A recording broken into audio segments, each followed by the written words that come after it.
बेहोश ध्वनि अब चांदनी बार की जगमगाती लाल रोशनी के बीच बिस्तर पर लाकर गिरा दी गई थी। आथू अरे रानियों, चांदनी बार के अक्खा इतिहास में कभी ऐसा नायाब हीरा नहीं आया, मगर आन चोट के निशान को न देखे तो इस संगमरमर के बदन पर कुदरत ने एक निशान भी नहीं दिया है ना। देखो सभी, देखो तो। और चांद बेगम ध्वनि के शरीर से और सीने से कपड़ा फाड़ते हुए अपने बदमाश लोगों को दिखा रही थी, जिसे देखते ही उनके मुंह में भी पानी आने लगा था। देखो तो फतो, इस टेस्ट में तो ये मुई पास हो गई। मर्दों के रोम रोम में खलबली तो लाने का दम रखती है ये ध्वनि। मुझे तो लगा था सुमित्रा ने कुछ तो खराब माल चिपकाया है, वरना बता ऐसी शानदार बहू को कोई मुफ्त में ही चांदनी बार कैसे भेज सकता है। मेरे हाथ तो जैकपॉट लग गया, जैकपॉट। हाँ चांद बेगम, बात तो तुम पते की बोली। अब हम जैसों को ही देख लो, हम लोग ऐसे भाग्यों वाली में से हैं जो लोग हम पर अपनी मेहनत की कमाई तो लुटाने को तैयार है, मगर जिंदगी नहीं। पैसा जिस तरह चलकर आता है उसी पाँव से उल्टे होकर लोग सुबह होने से पहले भी निकल लेते हैं कि कहीं उन्हें कोई चांदनी बार में ठुमका लगाते देख न ले। और एक इसे देख, इतनी हसीन होकर भी ससुराल से यहाँ की टिकट कटा ली बेचारी। अब बता, इसकी और हमारी जिंदगी में क्या फर्क भला? बस नाक सीधा पकड़ लो या घुमाकर, दबनी तो नाक की ही पुंगी है। फतो, तू मेरी सबसे खास रानी है, इसलिए तू और बाकी सब मिलकर इसे भी तैयार करो। आज रात की महफिल में इसी के ठुमकों पर मर्द लोग अपनी जेबें खाली करेंगे। कम से कम रात में 50,000 कमा कर दे देगी ये। हाय दैया, 50,000? पर ये नाचेगी भी क्या? कहीं शान दिख रही है मेमनी, जंगली बिल्ली निकली तो चांद बेगम। ये सुनते ही चांद बेगम की आंखें क्रोध से भरती हैं और वो फत्तों की गर्दन दबोच डालती है। नहीं, अगर ऐसा हुआ तो इसका भी अंजाम उन सबके जैसा होगा जिसने चांदनी बार के भीतर बगावत करी है, समझी फतो? फत्तो कांपते हुए ध्वनि के पास चली जाती है और एक एक करके और बार डांसर कमरे के भीतर आने लगती है। ध्वनि आधी बेहोशी में थी, उसे सब कुछ गूंज गूंज कर सुनाई दे रहा था। डबडबी आंखों से सब धुंधला नजर आ रहा था। इसे तैयार करना है रानियों, और ऐसी हीरोइन बनाना कि रात के सब मर्दों की आंखें इस पर ही आकर टिके। तभी हाथ में मेकअप थामे बार डांसर नथनी ध्वनि की ओर बढ़ रही थी। तभी फत्तो की नजर नथनी की ओर पड़ती है।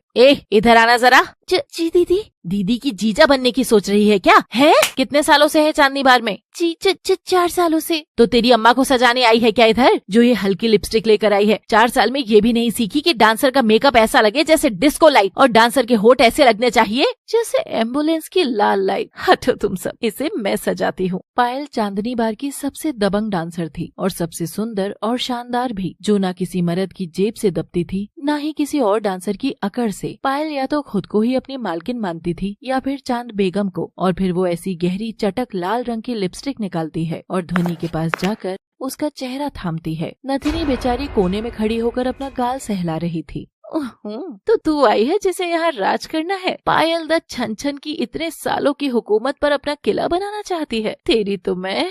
और पायल ध्वनि के बाल खींचकर उसका मुंह उठाती है। बेचारी ध्वनि होश में भी दर्द ले रही थी और बेहोशी में भी। ए पायल, ज्यादा हीरोइन मत बन, चांद बेगम का आर्डर है। अगर लड़की के साथ कुछ 1-2 का 4 करने की सोची ना तो तेरे साथ 9-2-11 कर देगी चांद। मैं जा रही हूँ बाकी काम देखने, और तुम सब ये काम करो, समझी? फतो चली जाती है। नथनी पीछे खड़ी होकर ध्वनि को देख रही थी। कितना मासूम चेहरा है तुम्हारा, तुमको इस नरक में नहीं आना चाहिए था। पायल ध्वनि का मुंह पोतने लगती है। लड़कियां मिलकर उसके कपड़े खोल और बदल रही थी। ओह मेरी छमिया, तुझे अगर तेरा पति इस तरह देख लेता तो कसम मेरे पायल के एक एक घुंघरू की, तुझे कभी छोड़ता नहीं। अब चलो सब, रात का शो बस इसका नहीं अपना भी है। दिहाड़ी पकानी है कि नहीं? 10 नंबर बंगले वाला सेठ पिछले हफ्ते मेरे को वादा करके गया था कि आज ही आएगा, वो भी आज तो 50-50 के नोटों की गड्डी लेकर। कब तक ई ससुर 10-10 का नोट पकड़ती रहूंगी मैं, वो भी मुंह से। छी, क्या 50 के नोट? हमको भी देना ना 1-2 नोट पायल बेगम। हाँ ना पायल बेगम, हमको भी देना नोट। आखिर तुम दोनों मेरी खास हो। अभी चलो। और तू क्या पीछे खड़ी है नथनी, कभी तो आगे जाने की सोच।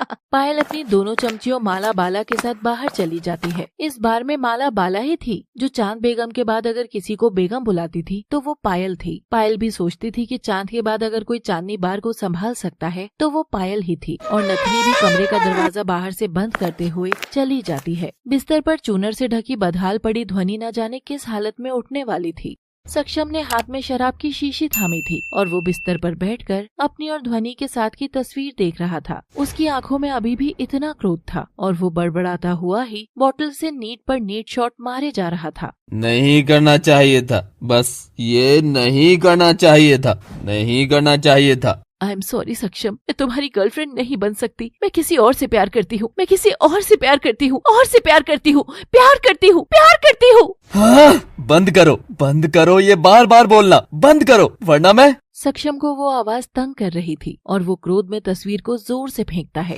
तुम क्या सोचती हो मैं एक नामर्द हूँ, है ना?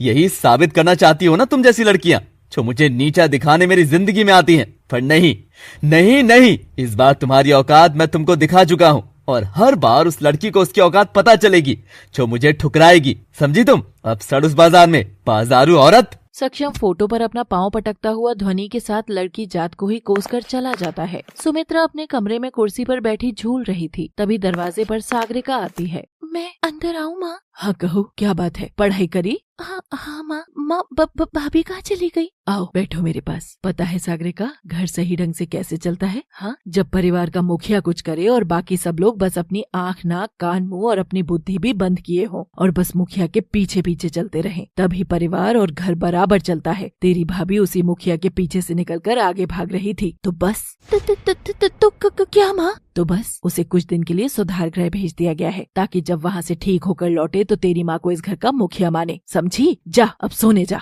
माँ, क्या प्यार करना इतना बुरा होता है कि? बस आगे एक और भी लफ्ज नहीं। ये शब्द बुरा ही नहीं, बीमारी है, बीमारी। और मैं जानती हूँ कि मेरी बेटी कभी भी ऐसी बीमारी से बीमार नहीं होगी ना जिससे उसकी माँ को तकलीफ मिले, है ना? बहुत सयानी है मेरी रानी, जा अब सोने जा। सुमित्रा अपनी बेटी का माथा चूमकर उसे लाड़ करती है और दूसरी ओर वो किसी और की बेटी ध्वनि को कबाड़े के सामान की तरह घर से निकाल चुकी थी। मेघना गहरी नींद में सो रही थी कि तभी माँ! ध्वनि, ये कैसी बेचैनी है जो मुझे मेरी बेटी की आह भरी आवाज सुनाई दी है? ध्वनि ठीक तो होगी ना? बड़े दिन से बिटिया से बात नहीं हुई, फोन कर लूं क्या? नहीं, कल जाकर मिल ही आती हूँ। मेघना घड़ी देखकर सोने लगती है। घड़ी में रात के 12 बज रहे थे, यानी कि चांदनी बार के शुरू होने का समय हो गया था। जब शरीफों के घर की बत्तियां बुझती हैं, तब चांदनी बार की लाल बत्तियां जगमगाने लगती हैं। ध्वनि स्टेज पर लेटी हुई थी, चूनर ओढ़े हुए, आंखें बंद किए हुए। ए चांद, क्या बात है? तेरा आज का कड़क माल तो फुस है री। औरत कभी भी ठंडी नहीं पड़ सकती है। सेठ, तू तेरी सिगड़ी की चिंता कर, मेरे अंगारे में तो शोला भरपूर है। रानियों, महारानी को जगाओ। और सब डांसर मिलकर ध्वनि के ऊपर जोर से पानी फेंकती है और वो चीखते हुए उठती है, सीधे चांदनी बार की बार डांसर के लुक में। भीगा बदन, लाल लाली, डीप नेक, डीप बैक। माँ, कौन हो आप लोग? ये मैं कहाँ हूँ मैं?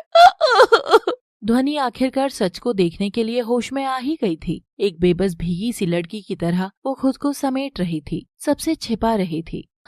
छुई मुई जी, अब उठ जाओ, धंधे का टाइम हो गया है।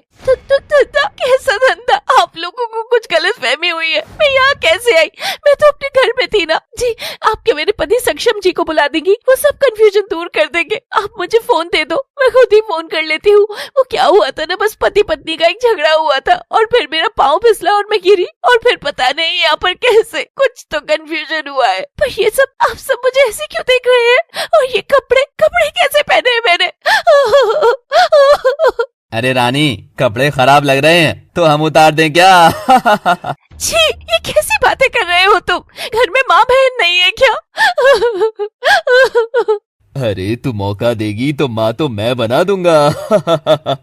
सारे आदमी ध्वनि का भीगा बदन भूखे कुत्तों की तरह घूर रहे थे और वो उतना ही सहम रही थी। बार के शुरू होने का समय हो गया था, मगर ध्वनि किसी के बस में नहीं आ रही थी। ये तो तैयार ही नहीं हो रही। एरी छमिया, क्यारी, बस बहुत हुआ तेरा। कमर मटका, वरना तेरी हड्डी चटकानी पड़ेगी। ध्वनि ये आवाज पहचानती थी और वो देखती है कि भीड़ को चीरते हुए अंदर से चांद बेगम बाहर आती है। ध्वनि चौंक उठी थी। आप तो वही है ना जो मेरी मुंह दिखाई पर? तो इसका मतलब ये सब आपका किया धरा है?